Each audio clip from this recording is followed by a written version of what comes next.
Arkadaşlar herkese merhabalar. Bugün sizinle birlikte tanıyacağımız otomobil yerli bir otomobil, milli bir otomobil. TOG yani T10X modelini sizinle birlikte tanıyacağız ve araç sahibiyle ilgili röportajımız olacak. Bakalım arabanın eksikleri, fazlaları nelermiş, arabadan ne kadar memnun, menzili ne kadar, süratı ne kadar, karşılaştığı kötü problemler, eksi yanları, artı yanları, bunların hepsini bugün sizler için röportajımızda Kenan Bey ile birlikte, araç sahibiyle beraber konuşacağız. Arkadaşlar bu aracımız V2 versiyon uzun menzil olan aracımızdır. Bu aracımızın bilgileri 520 ile 530 kilometre arasında menzili olduğunu, C segment bir araba olduğunu ve max azami süratinin 185 kilometre hız olduğunu biz bilgilerini okuduğumuzda ve araştırdığımızda görüyoruz.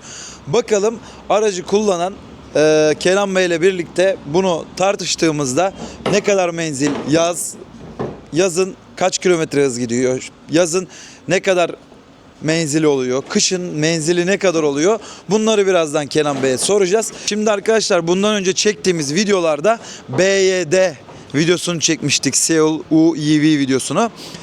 Arkasından Tesla dual motor videosunu çekmiştik. Yakın zamanda Tesla'nın SR videosu da gelecek. 0 kilometre bir araçtan. Bugün de Türkiye'mizin gururu TOG'u çekeceğiz arkadaşlar. TOG'un sanırsam bu senelerde sedan versiyonu da geleceğini bilgileri arasında internet haberlerinde yer alıyor. Bunun hakkında tam emin bir bilgimiz yok. Ama bizim TOG'u gerçekten çok merak ediyorduk.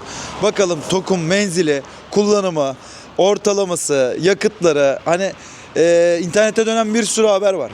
Ekranlar donuyor, o öyle oluyor, bu böyle oluyor. Bunların hepsini binicimizle beraber konuşacağız. Kenan Bey'le tartışacağız.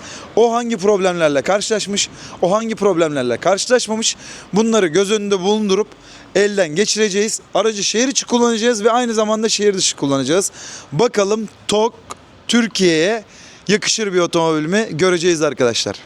Arkadaşlar aracımız 350 Nm tork, 218 beygir güce sahip ve 0-100 hızlanması 7.8 saniye olarak gözüküyor. Kenan abicim öncelikle merhabalar. Bize bu şeyi yaşattığın için sana çok teşekkür ederiz. TOG'u bize değerlendirme fırsatı buldun ve sen de TOG'u bir süreden beri biniyorsun. Biz şimdi internette okuduğumuz verilere göre bu TOG'un menzili 520 ile 530 kilometre arasında, azami süratı 185 kilometre hız falan diye birçok haberler duyuyoruz. Bilgileri bu yönde devam ediyor ve ekranda donmalar diyorlar. Yani eksileriyle artılarıyla sen de bindiğin kadarıyla bu TOG'u senden dinlemek istiyoruz bir de. 10 aydır TOG'u kullanıyoruz. Yaklaşık 20.000 kilometre oldu. Söylendiği gibi menzili 523 kilometre. Ancak bu gerçekte, bu bir fabrika verisi. Bu gerçekte hiçbir zaman olmuyor, doğru değil. Yani neden doğru değil? Çünkü kullanış tarzına göre şekilleniyor. Şehir içinde sen bunu 550'ye de çıkartabilirsin, 600'e de çıkartabilirsin dulkar trafikte. Ancak ben mesela bu TOG'u aldım, uzun yol yapıyorum ağırlıklı olarak. 120, 130, 140 kilometre hızlarla gidiyorum ve 300-400 kilometreler bandında seyrediyor benim menzilim. Ama bu da tabii ki şöyle, hani %20'nin altına düşürmemeye çalışıyorsun şarjını, %80'ini de geçemiyorsun. Arada bir %60'lık bataryayla işte 200-300 kilometrede bir şarj etme alışkanlığımız var. Evet, 185'i geçmiyor. 185 de zaten böyle bu klasmandaki bir araç için yeterli, güzel bir hız yani. Abicim bildiğim kadarıyla sen bu aracı aldığında bu araçtan beraber yurt dışına da çıktığını biliyorum. Yani Romanya'ya kadar gittiğini biliyorum. Evet. Son ettiğimiz sohbette İstanbul'da. Bununla ilgili de bize bilgiler aktarabilir misin? Oradaki enerji istasyonları var mı? Yani Avrupa'ya gittiğinizde rahat artık elektrikli araçlar, orada da kullanımı Türkiye'deki kadar yaygınlaştı mı? Bunlar için de bir bilgilendirme yaparsan bize, gidecek ve alacak arkadaşlar için de çok iyi olur abicim. Tabii ki. Yani TOG evet yerli bir marka ama elektrikli araçlar dünyada kullanılıyor. Biz Bulgaristan, yani bizden bayağı bir geri olduğunu düşünüyorum. Ama orada da bulduğum 2 tane firmayla, şarj firmasıyla sorunsuz geçtik. Romanya zaten ileride. Yani Romanya'da bayağı bir şey var ve bunun roamingini de kurmuşlar. Yani sen herhangi bir markaya da gitsen o bir üyelikle istediğin her yerde şey yapıyorsun. Türkiye'de bu bile yok şu anda. Hani mesela Türkiye'de belki 20 tane şarj istasyonu markası var ama hepsine ayrı bir üyelik yapıyor. Romanya'da bu da yok. Romanya'da da gayet kolay bir şekilde şarj edebiliyorsun. Bulgaristan'da da dediğim gibi bir tane güvenilir buldum. Onu da bir daha hiç bırakmadım. O da zaten Bulgaristan'ı geçerken yardımcı oldu. Yunanistan tecrübem de oldu. Yunanistan'da da yine aynı şekilde şey yaptık. Bir tane yaptık ama Türkiye bu konuda mesela buradaki hızlar 180 kW'ları bulurken, 150-180 kW'ları bulurken Yunanistan'da 60 kW'lıklar genellikle yaygındı ve maalesef otobanda, Yunanistan otobanında hiç şarj istasyonu yoktu. Yani bir şehrin merkezlerinde bulmak zorunda. Peki zorlandın kalıyor. mı oralarda abi kilometre olarak? Evet. Yani şöyle yani Selanik'te şarj ederim diyorsun. Bilmediğin bir toprak. Selanik'teki şarj istasyonuna gidiyorsun. Bekliyorsun 60 kW hızla şarj ediyor. Bir saatten fazla orada konaklama yapmak zorundasın. Hani orada da evet yaygınlar ama işte bulacaksın benzin istasyonundaki şarj istasyonuna bağlayıp bir saat şarj için beklemek ne kadar güzel bir duygu değil mi? Ama işte bunları güzelleştirebiliyorsak ne mutlu bize. Peki ya benim sormak istediğim bir şey daha var sana. Bu araçlarda hani yıkama modları falan var. Bu yıkama modu mesela açık olmadığında ya da aracın kapıları açık olduğunda bu araçta ekstra bir akü daha var biliyorum. Bununla ilgili bir bilgi alabilir miyiz senden? O nasıl bir aküdür? Arabanın eksileri nelerdir? Kapılarını açık bırakmamamız gerekiyor mu? Tabii. Gerekiyor mu elektrikli bir araç olduğu için? Çünkü elektrikli araçlar açıldığında konu hazır konumda kalıyor diye biliyorum ben de. Ya bizim TOG'da böyle bir sorun diyeceğim ben buna. Çünkü iki tane akü var. Bir tanesi küçük akü, bir tanesi aracın kendi sürüş aksamını sağlayan büyük akümüz. Ve ben onlara öyle diyorum. Şimdi küçük akü aracın kapısını açtığınızda devreye giriyor ve bekleme modu. Bu bekleme modunda eğer uzun süre tutarsanız bu akü çok uzun ömürlü de değil ve zayıfladığı durumunda araçta bir sürü sıkıntılara sebep oluyor ki şu andaki güncel öğrendiğimiz durumlara göre enerji sistemi hatalarının %90'ı bu küçük akünün zayıflığı ve markası yüzünden gibi öyle şeyler duyduk. Bazı kullanıcılar bu küçük aküyü değiştirip sorunlarının giderildiğini söylüyorlar. İnşallah sorun giderilmiştir yani yerli markamız adına. Ama ben şöyle yapıyorum kendi adıma, bu aracı bekleme modunda tutmuyorum. Yani içine giriyorum ve hemen düğmeye basıyorum, aksesuar modunu alıyorum. Aksesuar modu ne demek? Hem küçük aküyü şarj ediyorsun hem de içinde her türlü fonksiyonu kullanabildiğin, kaloriferi dahil ısınmayı veya soğutmayı yapabildiğin mod. Yani bekleme modu niye var? Onu bilmiyorum. İnşallah hani iptal olur yani bir şeyde. Çünkü Yeni hani versiyonlarda Aynen, ya da yeni aynen. yazılım geldiğinde. Evet onu hani sonuçta bence gereksiz ama muhakkak vardır bir şeyi. Ama çok diğer markaları da bilmiyorum. Mesela Tesla'da var mı öyle bir mod? Onu bilmiyorum. Sen mesela başka bir kıyaslama yaptığında TOG'daki bu tecrübelerini de o markaya göre Ya kıyaslayabilirsin. ben aslında şöyle bir şey gördüm. Ben abi Tesla ile ikisinin arasında bir kıyaslama yaptığımda hani bunun içinde daha donanımlı gibi geldi bana, daha dolu gibi geldi. Acaba yerli diye mi bilmiyorum. Kendimi daha rahat hissettim. Bu benim daha çok hoşuma gitti ama tabii ki de Tesla yani çok güzel yaratılmış. 10 numara bir araba. Tabii ki de bu Tesla Avrupa'da onların uygun olan araçları ya. Bizim ülkede lüks araç olarak geçiyor ya. O konuda da tartışmalar vardır ama ben bugüne kadar TOG kullanıcılarından aldıklarım, oturduğum bilgiye göre yani memnun olmayan pek kişiye rastlamadım ya. Yok çok güzel bir araba. Yani şöyle diyeceğim. Yaklaşık nasıl diyeyim 1,5 yaşında falan bir markadan bahsediyoruz. Evet. Yani daha emekleme aşamasında hani otomobilleri icat edildi 100 yılı aştı doğru mu? Tabii ki de. Elektrikli arabalar işte 10 yıldır hayatımızda var. Bizim elektrikli arabalar akülü arabalardı çocuklarımızı şey yaptı. Şimdi bunlarla yurt dışı seyahatler yapıyoruz. Çok başındayız yazılım olarak da vesaire de. TOG da bunların en başında, daha çok başında. Çok büyük eksiklerimiz var ama bunlar hiçbiri kapatılmayacak şeyler değil. Hani Tesla ile kıyasladığımda ben Tesla'da bir test sürüşü yaptım. Çok güzel bir arabaydı ama ben daha çok SUV tarzına geçmek istediğim için, daha geniş bir araç istediğim için ve yerli olduğu için TOG'u tercih ettim. Ve çok donanımlı ve güzel bir araç. Ufak tefek kusurlarımız var mı? Var ama onunla birlikte yaşamaya alıştığımızda bu kusurları görmezden geliyoruz yani. Çok Mutlaka keyifli bir olacaktır. araç. Mutlaka olacaktır. Biz de gayet beğeniyoruz. Çok güzel araba. Hani fiyat performans olarak baktığımızda da hem ülkemizin arabası hem fiyat olarak çok iyi. Ve gerçekten aracın içinde kullanılan malzemelerin çok iyi olduğunu biliyorum. Çünkü benim çokta çalışan mühendis bir arkadaşımdan aldığım bilgilere göre gerçekten çok iyi malzemeler kullanıldığını söylüyor. Hani binen kişi bunu daha iyi bilir. Kullanan kişi daha iyi bilir ama çok büyük eksikliklerle karşılaşılmadığını görüyoruz. Ve her geçen gün yeni renkleri de çıkıyor Evet. TOG'un. Ve peki bir daha sana şeyi sormak istiyorum. Sen bunu araştırmışsındır. Şimdi bu arabalar elektrikli bir arabalar, yazılımı olan bir arabalar. Yeni yazılımlar geldiğinde senin de aracının fullük veya boşluk derecesindeki güncellemeler olabiliyor mu bu araçlarda? Ya şöyle, şimdi benim aracım satılan en fullü. Bütün tiklere işaretleyerek aldık biz bu aracı satışa sunulduğunda.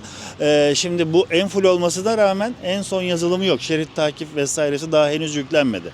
Yenilerinde var ama buna hala daha donanım olarak sanırım kameralarda veya sensörlerinde birkaç değişiklik yaparak 1.5 versiyonuna geçeceğiz. Onun için de TOG'dan randevu bekliyoruz. İşte ne zaman yapacaklar bilmiyoruz. O konuda da TOG'u eleştirmek gerekir. Çünkü niye?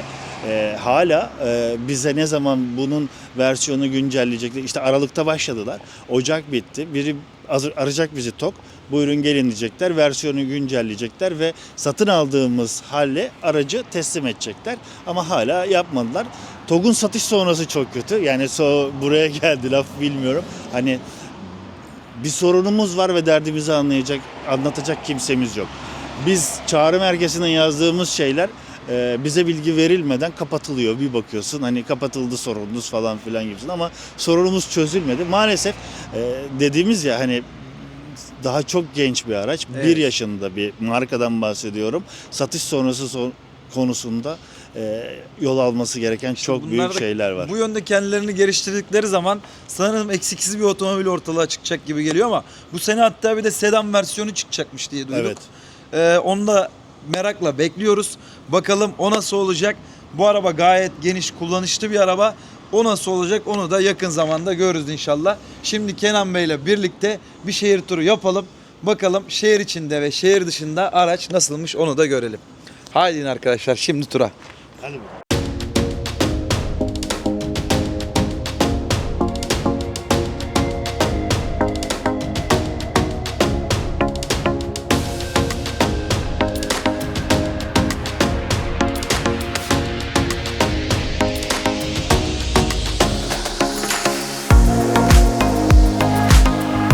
Herkese merhabalar. Bakalım TOG'la birlikte şehir turumuz başladı. Şehir içinde ve şehir dışındaki konforunu göreceğiz. Abicim ben bu arabaya bindiğimde şu hani tüm ekran beni harika bir şekilde aldı yani. Şuraya bakıyorum, YouTube müzik açık. Orada arabanın verileri var. Burada kullanıcı verileri var. Burada araç verileri var. Ve bunlar çok güzel. Ben şu an senin kullanıcından kullanıyorum abi değil mi? Kenan Evet, kullanıcısıyla. Normalde ben değil de başkası bindiğinde misafir kullanıcısı açılıyor diye. Evet zaten yüz tanıma şeyi var. Şurada kamera Evet. seni algılıyor. Ama aracı ben çalıştırdığım için hala ben sanıyor. Bu da belki şey olabilir. Güvenlik açığı olabilir yani. Evet, Şu olabilir. anda seni algılasa Dese dese burada ki sen Kenan değilsin hayırdır deyip kapatsın Evet. seni. Yapabilir. aracın Meridian ses sistemi var abi. Ses sistemi Evet. nasıl? Güzel Ya, mi? güzel. Yeterli mi Yani senin için? şöyle ben bir önceki aracım Audi A5'ti.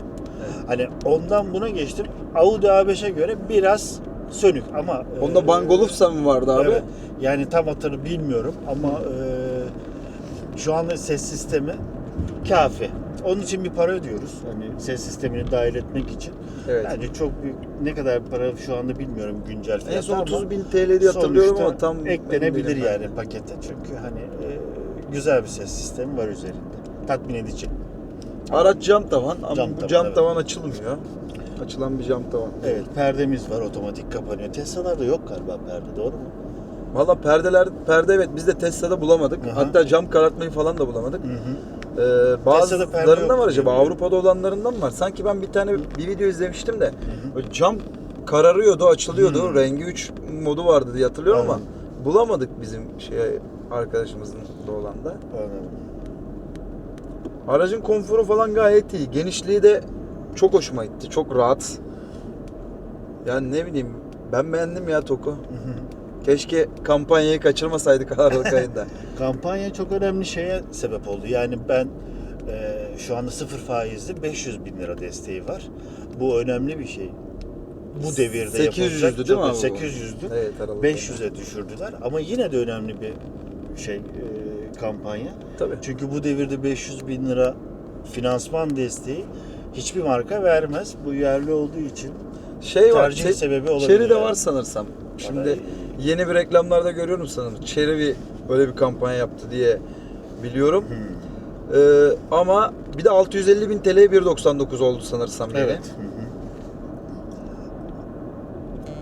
Ama araç Kampanya gayet desteği şık. bayağı bir satmasına sebep oldu. Araçların şu anda 50 bin tane falan trafikte TOG görebiliriz.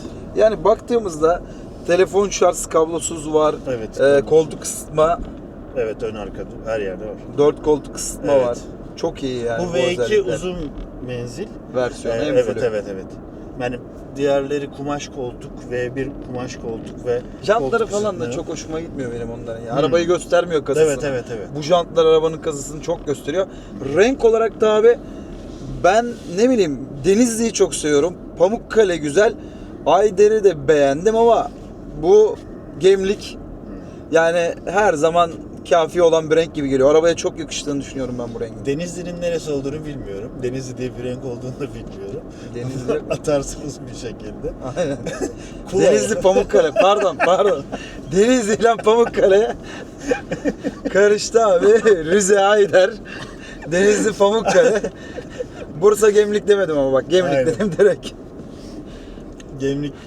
Ben de ilk Kula'yı sipariş vermiştim. Sonrasında koyu renk sevdiğim için Gemlik hoşuma gitti ve güzel. İçini de beyaz tercih ettim. Yani arabanın içinde koyu renkler ve hani kapalı olmasına rağmen insanı boğuyor, yani beni boğuyor. O yüzden açık renkleri ve cam tavan olması tercih sebebi oldu. Abi arabada bir eksi nokta ben yakaladım şu an. Kendim Evet. için. Bunu söylemek istiyorum. Tabii. Arabanın koltuğumuzun oturma bölümü çok sanki çok kısa ya. Acaba benim bir önceki bindiğim koltuktan kaynaklı mı ya? Ne bileyim. Olabilir. Ya bir önceki bindiğim koltuk Audi koltuğuydu. Onlarda uzatma var, baldır desteği. Passat'taki de baldır destekliydi. Evet doğru, Evet. ondan dolayı da olabilir. Ama sanki böyle daha böyle kısa gibi geldi. Rahatlık olarak çok rahat ama boyut olarak biraz kısa gibi geldi bana. Evet, ya. evet, bunda baldır desteği yok diye biliyorum. Evet. Eksiklik olarak diyebiliriz. Aynen. Ben bunu daha önce de biliyordum. Arkadaşlarım söylemişti bana. Eksiklik olarak şimdi oturunca ben de biraz hissettim gibi geldi abi. Baksana. Hani ayak direkt buraya başlıyor. Ötekinlerde böyle bir tık daha buraya kadar geliyor da. Abi bir de mesela ben şeyi çok hoşuma gidiyor ya. Şu vites daha hiçbir arabada görmedim ben bu tarzda vites geçiş yerine. Ve çok harika olmuş. Çok güzel olmuş. Çok değişik. Alışmasında zorluk çekebiliyorsun. Bir İlk de hani başlarda. çok böyle şey değil. Hani böyle tık tık hemen alamıyorsun böyle, hani direkt hani manevra yapacaksın. Böyle adım adım yapman Evet. gerekiyor. Biraz yavaş çalışıyor. Hani böyle burada çok pratikmiş gibi duruyor ama onu yavaş yavaş yapman gerekiyor. Ama alışınca diğer arabalarda bu ne işe yarıyor diye bakıyorsun ya, böyle bir kol var. Alışana kadar her şey.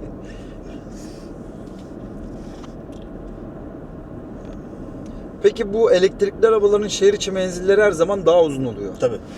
Ayağını gazdan çektiğinde Hı. aküyü biraz doldurduğu için sanırsam öyle düşünüyorum. Bunun da şehir içi ile şehir dışı arasında farklar vardır herhalde. Tabii yani şimdi şehir için şimdi 3 derece rejenere sistemimiz var. Yani şu anda 1'de kullanıyoruz biz. Yani ben şehir dışı uzun yolculuklarımda onu kapatıyorum. Hani daha akıyor araba bu sefer. Şu anda mesela ayağını sen gazdan çektiğin anda hemen bir frenaja giriyor ama birinci seviyede. Şimdi mesela ben şunu şuradan ayarladım, 2'ye aldım.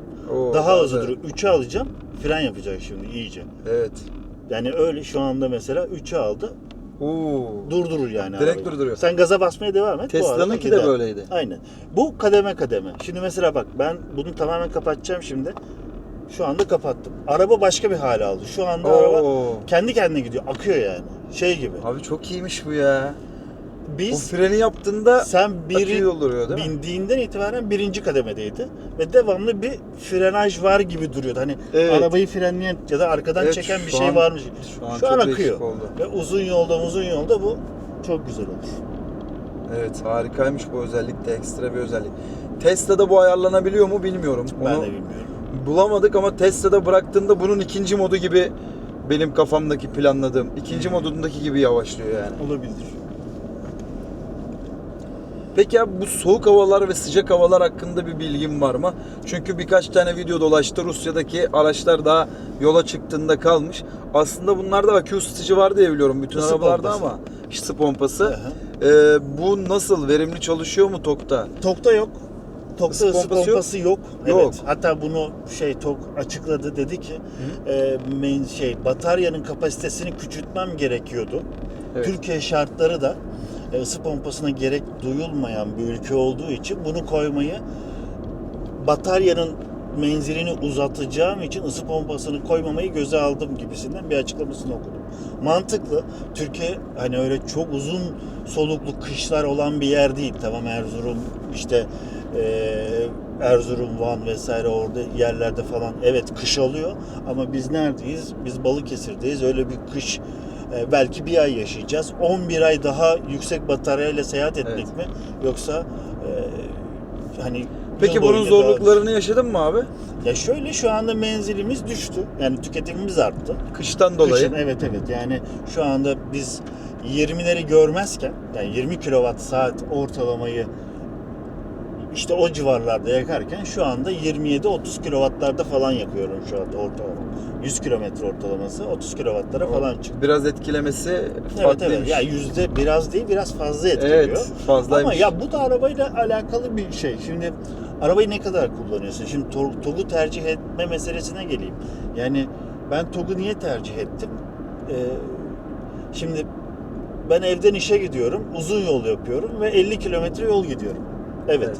Bu benim TOG için şey değil ama şehir içinde küçük yerleşimlerde hani haftada bir şarj ile çok rahatlıkla Şu an hiçbir şekilde gaza çok rahat basmıyorum bu gidersin. arada. Evet. 75 kilometrede sabitlemiş gibi ilerliyor araba. Şu anda ne hız sabitleyici ne de şey açık değil mi? Ben şaşırdım yani, gerçekten çok iyi ilerliyor. Akıyor, çok iyi akıyor. Bir de Kenan abim, sen motor da var sende, hani Evet. seviyorsun motorları, hatta birkaç tane motorun var senin. Böyle hani şimdi baktığın zaman sen motordan buna geçiyorsun. Aslında o güç hissiyatını da alıyorsun diye düşünüyorum ben. Ve bu arabanın konfor sistemi de gayet iyiymiş ya. Gasisten geçtiğimizde fark ettim de. Bu mu motorlu araçlar mı diyorsun sence? Arasındaki tabii ki de farklılıklar vardır ama hissiyat olarak sence hangisi daha hisli? Ya şimdi elektrikli araçlar için evet erken.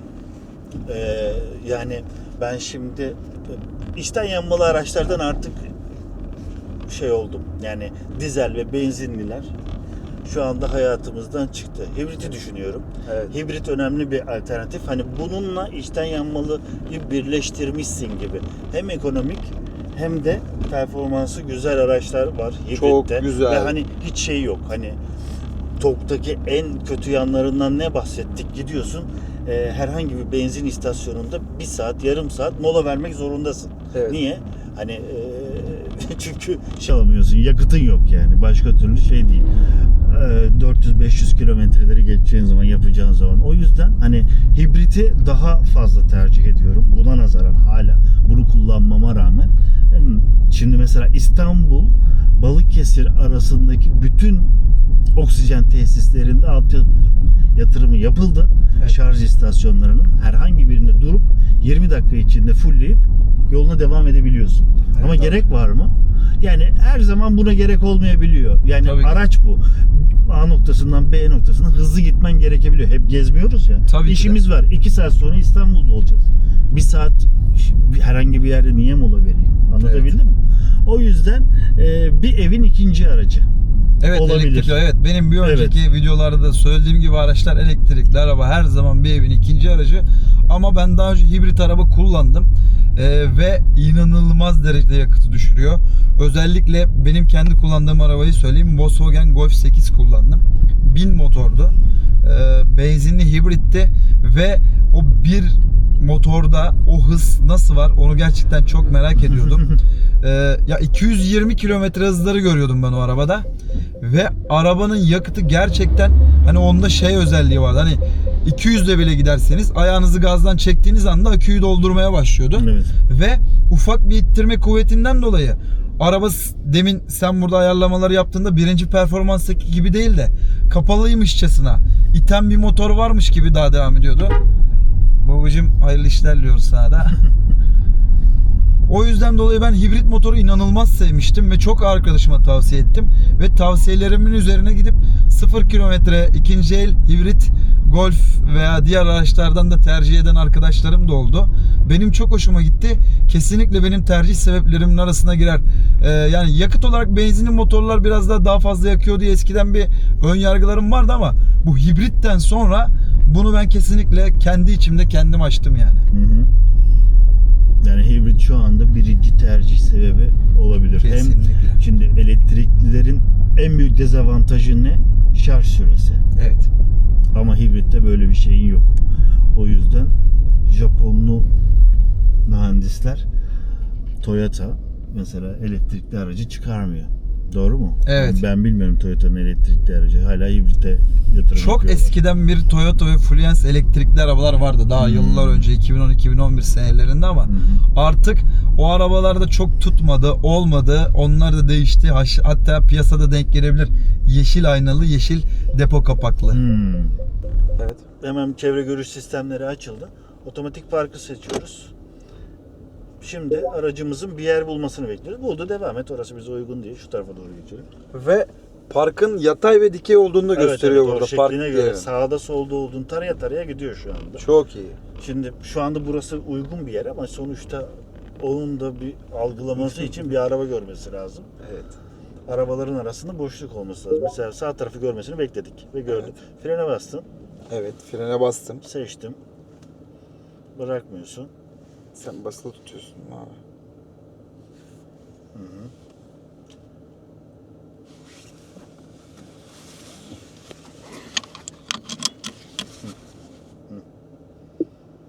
Senden çıktı. Ben şu an tekrar bıraktım.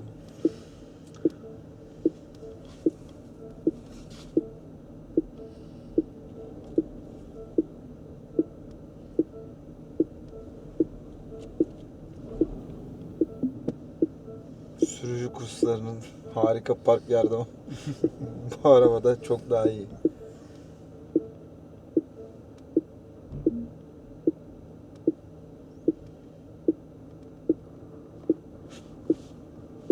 Aynayı da ayarlıyor. Ayarlıyor ama ben korkudan ayağım burada kaldı. Evet arkadaşlar, otomatik parkımızı da denedikten sonra kemerimizi bağladık. Sürüşümüze devam ediyoruz. Arabacılığımız inanılmaz akıllı ve size şunu söyleyeyim, kesinlikle ve kesinlikle TOG'la olan düşüncelerim çok değişti. Hani bu kadar işin içindeyken bu kadar süre TOG'a binememek, hatta hiç TOG yokken bile TOG vardı aslında. Biz binemedik. Bakalım önümüzdeki günlerde Şimdi biz bir ne özellikten yaşayacağız? bahsedeyim mi? Tabii. Şimdi eve yol tarifi alıyorum. Evet. Benim evim iş yeri fark etmez. Yol tarifi çizdi. Tabii sen İstanbul'da yaşadığın Aynen. için abicim. Şimdi iş yeri menzille gidebileceğimiz bir yer değil. Evet. Yani şarjımızla gidebileceğimiz bir yer değil. Evet. Yolda otomatik bana istasyon ekliyor. Oo. Ve hangi istasyonları seçiyorsam onu ekliyor. Yani ben birkaç tane Trugo ile çalışıyorum. Evet. Zest ile çalışıyorum. Bunlar Vestel'in şeyleri. İşte bir iki tane daha var. Datasında olan istasyonları ekliyoruz. Ve onları benim rotama ekliyor. Hangi istasyon neredeyse yolda gidiyorum. İşte 33 kilometre sonra atıyorum Liman AVM'ye giriyorsun. Evet. Şarjını ediyorsun, öyle devam ediyor. Öyle tarif ediyor sana. Çok iyi. Bu özellikle çok iyi. Navigasyonda, evet. Seni kaçırmana izin vermiyor. Aynen. Navigasyonu ona göre şey yapıyor. O yüzden- Sen gideceğin hedefi tarif ediyorsun, seçiyorsun. O yolda senin ayarladığın verilerle işte 50'nin altına gittiğinde, düştüğünde şarjın sana diyor ki burada şarj et diyor yani. Oradan sonra devam et gibisinden öneriler sunuyor. Navigasyon kullanmak o zaman çok iyi. Kullanılması gereken Tabii, bir şey. tabii. Kullanıma da yönlendiriyor bu hareketiyle. Tabii. Çok hoşuma gitti benim bu özelliklerden bir tanesi. Ben yani. İstanbul'da yaşıyorum. İstanbul'da navigasyonsuz Yolu trafiğe bilsen dahi. çıkmıyorum. Evet. Aynen. Yolu Çünkü bilsen dahi. trafik durumları vesaire. Trafik durumu çok öyle diğer kullandığım alternatif Google'a göre vesaire daha kötü. Hani böyle çünkü trafik olduğunu gösteriyor ama yokmuş trafik ya da şey diyor. Yandex gibi değil diyor. O da şey aşamasında, emekleme aşamasında ama şarj istasyonları önerileri vesaire konuda Ben Türk mühendislerimize güveniyorum yani. Tabii, Bunu tabii. aşacaklarına inanıyorum yani. destekliyoruz. Sonuna Kesinlikle. kadar destekliyoruz. Çünkü kullanıyoruz da. O Aynen. yüzden dolayı. Yerli, milli. Hı hı.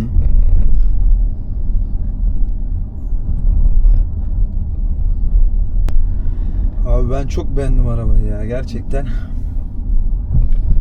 Peki abi bu yönler ne? Bu ses açma kapatma, bu artılar böyle. Onları sağa sola şimdi burada medya açık. Bir sağa basarsan Ha sürüş basmaymış. asistanı. Ben onu şey olarak Bir daha görüyorum, böyle bas. sanki Lastiklerin mouse, joystick tarzında bir şey gibi. O görüyorum. moda da geliyor. Şuna basıyorsun. Şöyle hani daha böyle dokunmatik hale getiriyor. Şuna basabilirsek. Anladım. O konuda biraz şey değil. Hani ben çok öyle kullanışılabilir olduğunu düşünmüyorum. Bastığında titretiyor da galiba. Bastığını hissetsen Oo, yani güzel. bu şekilde. Lastik basıncına göre. Solda da evet. Solda da verilerini görüyorsun işte. Mesela son şarjdan itibaren 34 kW ortalama yapmışız gibi. 1 saat 37 dakika 13 kilometre ortalamamız var. Güncel sürüş var. Seyahat ettiğiniz süre var. Hı hı. Televizyonumuz var. Evet bu Açayım televizyon sana. da çok. Bu taşıma Tabii, özelliği. tabii. He Burada 3 ekran üç burada. tane ekran var burada. Evet. Buraya şimdi ne anladım. koyduğunu buradan seçiyorsun. Mesela şu anda benim televizyon uygulamam burada. En bu tarafa aldım bak. Sağa Hakan aldım. Bey renk ışık yanarsa. Ha, Sağ. Tamam yandı. Mesela şu anda en sağ aldığım için sağda televizyon burada gösteriyor. açıldı. Kaydıralım bir kenara. Televizyon ortaya geldi. Bir daha kaydırayım mı? Evet. Ben sizi ararım, tamam mı? Televizyon buraya geliyor. Aa. Ne dedi? Lütfen yola odaklanın. O senin için değildi. Bu da çok güzel. Güvenlik sebebiyle burada izleyebiliyor ama Çok bir şey iyiymiş. alamıyoruz. Bu özellik de çok iyi bir güvenlik Evet. özelliği. Benim çok hoşuma gitti yani bak şu an harbiden. Abla.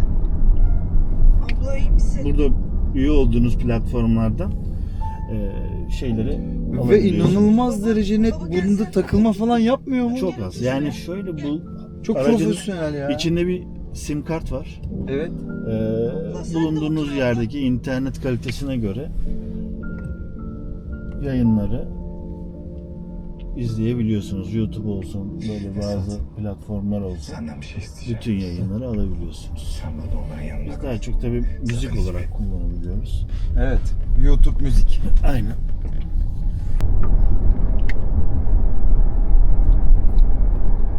Kullanımı falan çok güzel, çok rahat aracın ya.